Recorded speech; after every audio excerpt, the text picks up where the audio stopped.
right? In Nashville, we have the Music City Bowl. We have Tennessee, a 4.5 point favorite over Aiden O'Connell and the Purdue Boilermakers. Last time Purdue was there, they got absolutely abused by Auburn, 63-14. This is a defense that played very well this year. They got the victory over Michigan State. As long as David Bell plays right now, it's like 50-50, but I don't think it matters. Aiden O'Connell and that offense, just from a tempo perspective, are averaging well over 330 passing yards per game. That front seven for Purdue only giving up around 132 rushing yards per game, holding opposing offenses to 35% on third down conversions, as well as Hendon Hooker and Josh Heupel have been this year and turning around that offense. And I think they're going to be a legit contender in the SEC East. I do feel that Purdue's a live dog in this ball game, catching 4.5 points. I think they can move the football on Tennessee's defense like Purdue, but I also think it's going to be a shootout. This total is in the area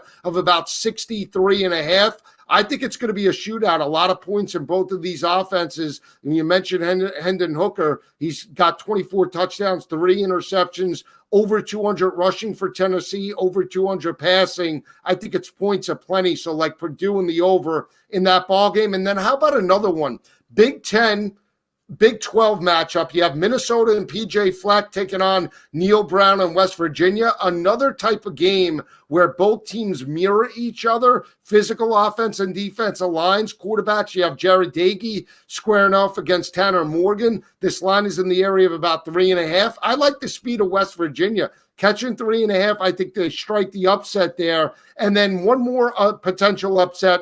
I'm back in the Pac-12 in this matchup. Oregon plus the 4.5. The fact that Mario Cristobal's not there, I think that's a benefit. Anthony Brown's a veteran quarterback. Pitiful performance against Utah. 5 or 6 assistant coaches for Oklahoma not there. This is still a team plus 10 in turnover margin. Thibodeau out, doesn't matter. I think Oregon shows well, potentially strikes the upset over Oklahoma. And then my all-time best bet, Mark, in the bowl season, I'm going with Louisville over Air Force. Gutty matchup. You have a great foundation of starters coming back, 9 for 2022, including Malik Cunningham. They're back in a bowl game, but it's not just the offense. The defense up until that ball game against Kentucky was very good in run support, holding opposing offenses to 102 on the ground. That was an SEC caliber front.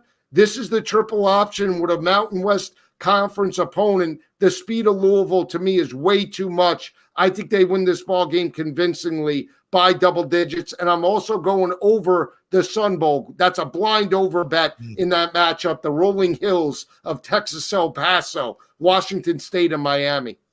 Yes, Tyler Van Dyke has been remarkable leading that Miami offense the last 8 or 9 games of the season. No question about that. In a quarterback-heavy league at the ACC. Joe Lisi talking college football with us. One last thing, Joe. The 12-team playoff format was proposed by a committee during the offseason. We're still at 4 teams. What's your preference? What would you do? What do you like here? I still like 4, Mark, because the one concern I have, and we're college football purists. The regular season is unlike any other college sport and pro sport around. We come out, you have one opportunity to make or break it. Those interconference games week 1 that we potentially will see in the coming years, USC and LSU. We have Ohio State squaring off against Oregon this year. Those games matter. And to me, I don't want to make it 12 or 14 or 16 teams, because then those regular season matchups get watered down. And my concern is then we look like college basketball. If we're talking about 12 teams, then the 13th and 14th team are in an uproar. I mean, we had a Big 12 championship that was basically like a playoff game this year, right? Baylor, Oak State, and we had a Ohio State, Michigan that went right down to the wire. I don't want to change it, baby, but, the powers that be are looking 12, so we'll see how it plays out. I'm an expansion guy, Joe, but that's a conversation for another time.